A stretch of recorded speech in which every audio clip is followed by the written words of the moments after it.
আজকের ভিডিওটা কিন্তু খুবই ইন্টারেস্টিং, কারণ আজকের এই ভিডিওতে আমি আপনাদের দুনিয়ার সবথেকে সহজ উপায়ে ফুল একটি ওয়েবসাইট বানিয়ে দেখাবো চ্যাট জিপিটি ইউজ করে। আর আমি শিওর যে আজকের এই ভিডিওটা দেখার পর আপনাদের সবারই একটি করে পার্সোনাল ওয়েবসাইট থাকবে, বিশেষ করে যারা ফ্রিল্যান্সিং করছেন বা করবেন। আমি মনে করি আপনারা যারা ফ্রিল্যান্সিং করছেন তাদের ক্লায়েন্টকে দেখানোর জন্য বা ক্লায়েন্টের বিশ্বাস অর্জন করার জন্য হলেও আপনার একটি পার্সোনাল পোর্টফোলিও ওয়েবসাইট থাকা প্রয়োজন। আর ওয়েবসাইটের কথা আসলে প্রথমেই আমাদের মাথায় আসে ডোমেইন এবং হোস্টিং এর কথা। আর তাই আজকে আপনাদের আমি একটি দেশি হোস্টিং কোম্পানির সাথে পরিচয় করিয়ে দেব, যেই হোস্টিং ব্যবহার করে মূলত আজকের বানানো ওয়েবসাইটটি আমি একটি ডোমেইনে হোস্ট করে দেখাবো। ওয়েবসাইটটির নাম হচ্ছে পিঁপড়া হোস্ট। গুগলে সার্চ বা সরাসরি piprahost.com এ গিয়ে ওয়েবসাইটটি দেখে নিতে পারেন। এই সাইটটিতে আপনি খুবই কম বাজেটের মধ্যে ডোমেইন এবং হোস্টিং পেয়ে যাবেন। তাদের 3টি হোস্টিং প্যাকেজ আছে, যেখানে আবার 3টি করে প্ল্যান আছে। আপনার বাজেট অনুযায়ী প্ল্যান চুজ করতে পারবেন। এক মাসের জন্য সর্বনিম্ন 70 টাকা এবং মাত্র 700 টাকায় এক বছরের জন্য হোস্টিং পেয়ে যাচ্ছেন, যেখানে আবার 2টি ওয়েবসাইট হোস্ট করা যাবে, সাথে এসএসএল ফ্রি ও সাথে আবার 10% ডিসকাউন্টও রয়েছে। তো আপনার ওয়েবসাইটের ধরনের উপর ভিত্তি করে পছন্দ মতো প্যাকেজ নিয়ে নেবেন। এখান থেকে ডোমেইনও খুব কম দামে পেয়ে যাবেন। আর দেশি কোম্পানির সব থেকে বড় সুবিধা হলো পেমেন্ট মেথড, মানে আপনার ডুয়েল কারেন্সি কার্ড না থাকলেও কোনো অসুবিধা নেই। আমাদের দেশের যে কোনো মোবাইল ব্যাংকিং সার্ভিস দিয়েই পেমেন্ট করতে পারবেন। এবার চলেন ওয়েবসাইটটি বানিয়ে ফেলি। দেখতে পাচ্ছেন আমি চ্যাট জিপিটি ওপেন করে রেখেছি। আমি আশা করি চ্যাট জিপিটি কিভাবে ব্যবহার করতে হয় আপনারা সকলেই সেটা জানেন। তারপরে যদি কেউ না জেনে থাকেন তাদেরকে বলি, চ্যাট জিপিটি ইউজ করার জন্য আপনার একটি ওপেনএআই এর অ্যাকাউন্ট থাকতে হবে। আর এই ওপেনএআই এর অ্যাকাউন্ট কিভাবে করতে হয় তার পুরো প্রসেস সহ একটি ভিডিও আমার চ্যানেলে দেওয়া আছে, আপনারা চাইলে দেখে নিতে পারেন। এছাড়াও চ্যাট জিপিটি নিয়ে আমার চ্যানেলে একটি প্লেলিস্টও করা আছে, আপনারা চাইলে প্লেলিস্টের ভিডিওগুলো দেখে নিতে পারেন। তো প্রথমে আমি একটি পার্সোনাল ওয়ান পেজ ওয়েবসাইটের জন্য চ্যাট জিপিটিকে একটি আউটলাইন লিখে দিতে বললাম, এবং দেখতে পাচ্ছেন ওয়েবসাইটের জন্য আমাদের একটি আউটলাইন কিন্তু রেডি হয়ে গেল। এবার আমি বলবো যে এই আউটলাইনটার উপর বেসড করে এইচটিএমএল বুটস্ট্র্যাপ এবং জাভাস্ক্রিপ্ট ইউজ করে এই ওয়ান পেজ ওয়েবসাইটটি বানিয়ে দিতে, কিন্তু আমি কোডগুলো একটু সেপারেটলি চাই। আর প্রথমে আমি শুধু হেডার এরিয়ার জন্য কোড চাই, এবং হেডারটা কেমন হবে সেটাও বলে দিলাম। আসলে আপনি যদি পুরো একটি ওয়েবসাইটের কোড চ্যাট জিপিটিকে দিয়ে একবারে লিখাতে চান তাহলে সেটা হবে আপনার বোকামি। তাই ওয়েবসাইটটি পার্ট বাই পার্ট করে বানানোর চেষ্টা করবেন, তাহলে দেখবেন ভালো রেজাল্ট পাবেন এবং কাজ করতেও সুবিধা হবে। আর এখানে আমি সিএসএস এর পরিবর্তে বুটস্ট্র্যাপ ইউজ করছি, এবং এটা করাই হবে বুদ্ধিমানের কাজ, কারণ আপনি চেষ্টা করবেন চ্যাটজিপিটি কে দিয়ে কম কোড লিখে কিভাবে ভালো রেজাল্ট জেনারেট করা যায়। আর বুটস্ট্র্যাপ হচ্ছে সিএসএস এর একটি ফ্রেমওয়ার্ক, যেখানে আগে থেকেই সিএসএস কোড করা আছে। আপনার শুধু এইচটিএমএল এ ক্লাসগুলো ডিফাইন করে দিতে হবে। ওকে, আমাদের কোড রেডি। এবার আমি ভিএস কোডটা ওপেন করে নিচ্ছি। আমি ডেস্কটপে এই প্রজেক্টের জন্য একটি ফোল্ডার ক্রিয়েট করে নেব।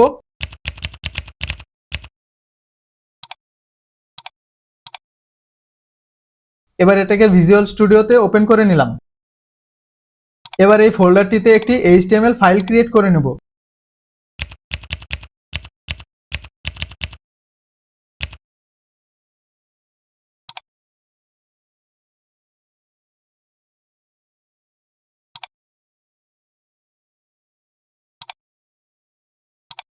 এবার কোডটা এখানে পেস্ট করে দিলাম। এখন ফাইলের লোকেশনটা কপি করে ব্রাউজারে রান করে দেখি।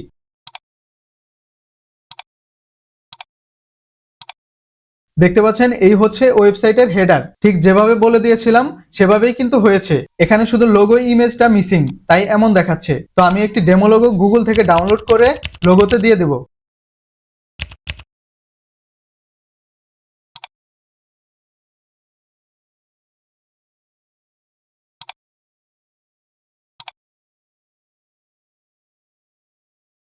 আমি এটা নিচ্ছি, ডেস্কটপে সেভ করে দিলাম। এবার লোগোটাকে আমাদের প্রজেক্টের ফোল্ডারে রেখে নামটা চেঞ্জ করে logo.png করে দেব।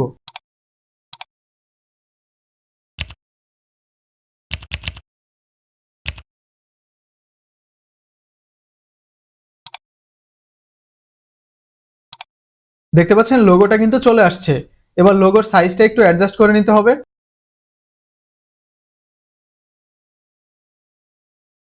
দেখতে পাচ্ছেন এখানে একটা হাইট দেওয়া আছে, 150 করে দেখি।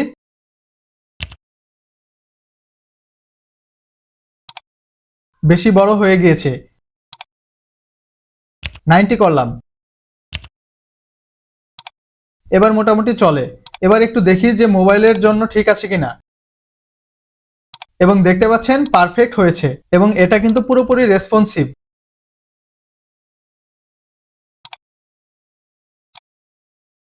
আমার মনে হয় লোগোটা আরেকটু ছোট করলে বেটার হবে।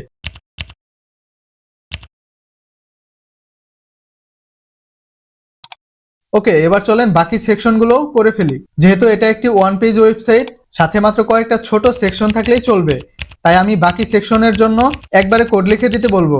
আপনারা চাইলে পার্ট বাই পার্ট করে বিভিন্ন সেকশনের জন্য ভিন্ন ভিন্ন ডিজাইন করেও করে নিতে পারবেন, তাহলে সাইটটা দেখতে বেশি প্রফেশনাল হবে। আমি এভাবে করে দেখি কেমন রেজাল্ট পাই, সন্তুষ্ট না হলে পার্ট বাই পার্ট করেই করব।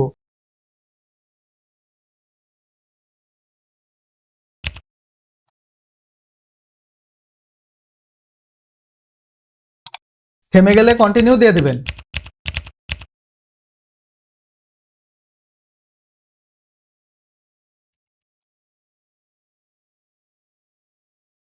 ওকে, হয়ে গেছে। এবার কোডগুলো পার্ট বাই পার্ট কপি করে এইচটিএমএল ফাইলে পেস্ট করে দেব।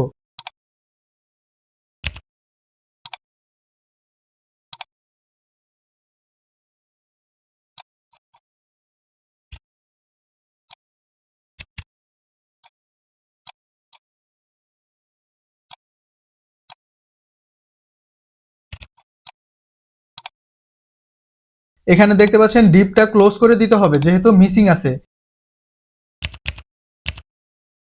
এবার বাকি অংশটুকু দিয়ে দিব।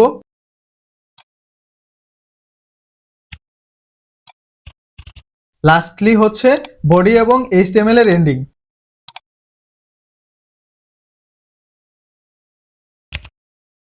হয়ে গেছে। এবার কোডগুলো একটু ফরম্যাটিং করে নিলাম। এবার একটা রিলোড দিয়ে দিলাম এবং দেখতে পাচ্ছেন এই হচ্ছে আমাদের ওয়েবসাইট। বেশ ভালোই কিন্তু হয়েছে। ইমেজগুলো অ্যাড করে দিলে দেখতে বেশ ভালোই লাগবে। মেনুগুলো পরে ফিক্স করছি। এবার চলেন ইমেজগুলো অ্যাড করে ফেলি। দেখতে পাচ্ছেন এখানে একটা ব্যানার দেওয়া আছে যেটা হচ্ছে ব্যাকগ্রাউন্ড, এবং সেকশনগুলোতে আরো কিছু ইমেজ দেওয়া আছে। প্রথমে ব্যানারটা অ্যাড করি। কপিরাইট ফ্রি ইমেজ সাইট থেকে একটা সিলেক্ট করব।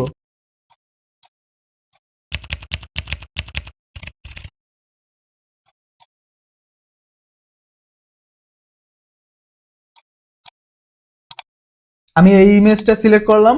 এবার ইমেজের ইউআরএলটা কপি করে এক্সিস্টিং ইমেজের ইউআরএল এর সাথে রিপ্লেস করে দিলেই হয়ে যাবে। আমি আসলে তাড়াতাড়ি করার জন্য এভাবে করছি। আপনি অবশ্যই ইমেজগুলো ডাউনলোড করে ফাইলটা রিনেম করে নেবেন, লোগো যেভাবে করেছি ঠিক সেভাবে।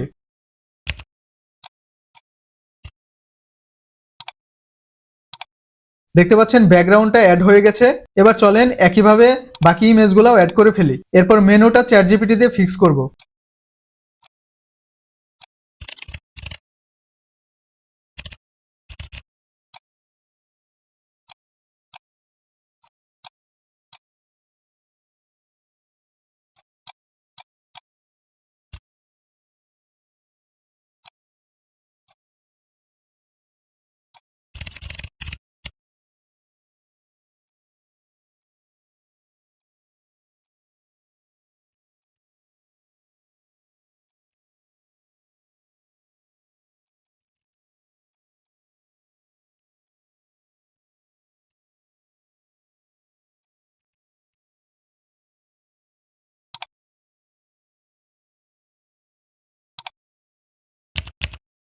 সবগুলো ইমেজ অ্যাড করা হয়ে গেছে।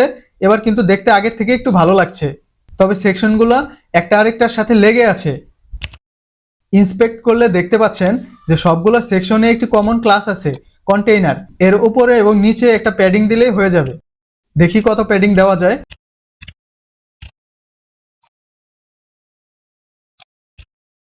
ওকে, উপরে নিচে 3% করে প্যাডিং দিলে হয়ে যাবে। প্যাডিংটা স্টাইলে অ্যাড করে দিচ্ছি।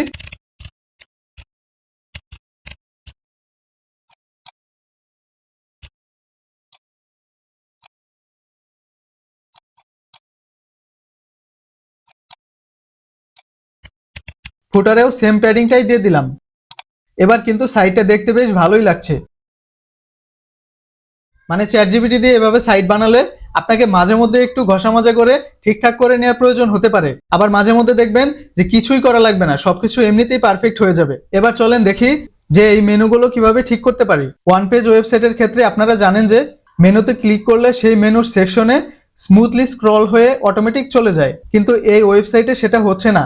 এবার আমরা সেটাই করার ট্রাই করব। তো এটা করার জন্য প্রথমে মেনু আইটেমের ইউআরএল এ হ্যাশ দিয়ে একটি আইডির নাম দিতে হবে, যে আইডিগুলো সেকশনে অ্যাড থাকবে। আমি মেনুর নামে আইডির নাম দিয়ে দিচ্ছি। এটা আসলে মূলত চ্যাটজিপিটিরই অ্যাড করে দেওয়ার কথা। আমি আগেও একটি সাইট এভাবে বানিয়েছি এবং সেখানে অ্যাড করা ছিল। আপনারা দেখবেন ওয়ান পেজ ওয়েবসাইট বানাতে বললে চ্যাটজিপিটি এটা অ্যাড করে দেবে। তবে মাঝে মধ্যে তো ব্যতিক্রম হবেই, যেমনটা এখন হয়েছে। তবে সম্ভবত ভালোই হয়েছে, কারণ ম্যানুয়ালি করলে অনেক কিছুই কিন্তু শেখা যায়। এবার সবগুলো সেকশনে সেম নামের একটি করে আইডি অ্যাড করে দেব। যেমন হোমের ক্ষেত্রে আমি আইডিটা ব্যানার সেকশনে অ্যাড করলাম, একইভাবে পরের গুলোও অ্যাড করে নেব।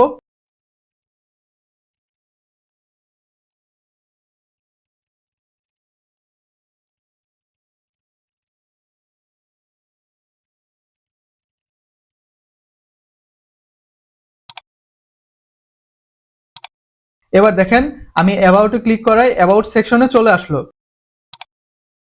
পোর্টফোলিওটা কাজ করছে না, হয়তো কিছু একটা মিস্টেক হয়েছে। ওকে, স্পেলিং মিস্টেক হয়েছে।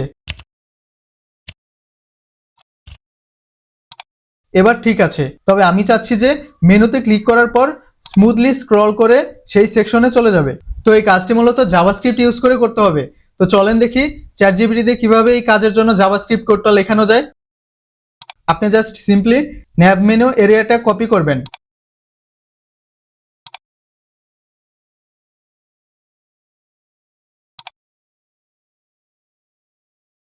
এবার চ্যাটজিপিটিতে আমি নিউ চ্যাট ওপেন করে নিলাম।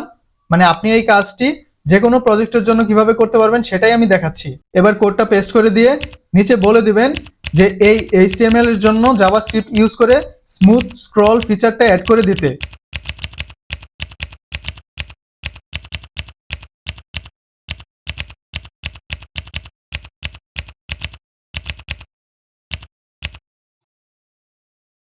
দেখতে পাচ্ছেন জাভাস্ক্রিপ্ট কোডটা রেডি। চলেন এবার চেক করে দেখি।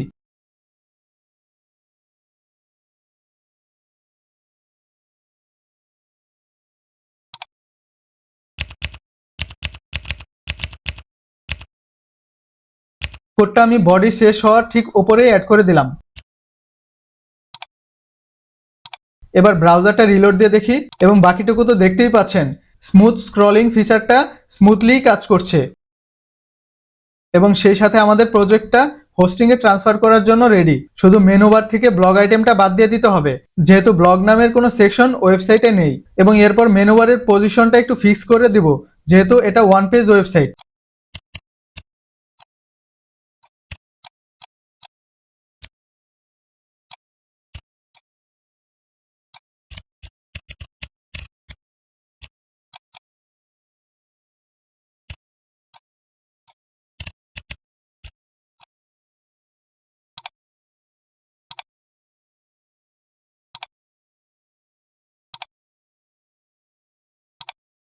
এবার চলেন সাইটটা হোস্টিং এ আপলোড করে ফেলি। আমি piprahost.com এ চলে গেলাম। এবার এখান থেকে লগ ইন করে নেব।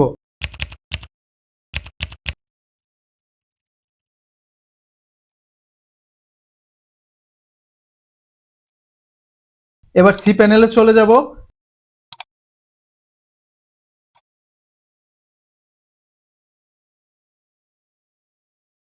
এরপর ফাইল ম্যানেজার।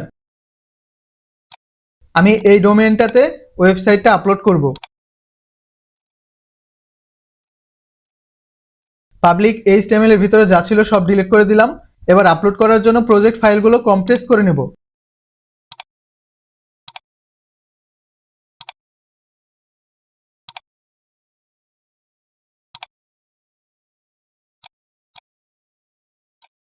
ওকে, এবার এখানে আপলোড করে দিলাম।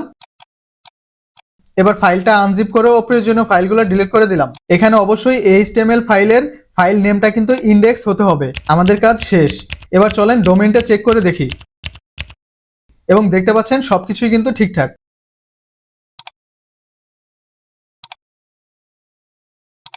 দেখে ফেললেন কত সহজেই একটি পার্সোনাল ওয়েবসাইট বানিয়ে ফেললাম। আশা করি ভিডিওটি আপনাদের ভালো লেগেছে।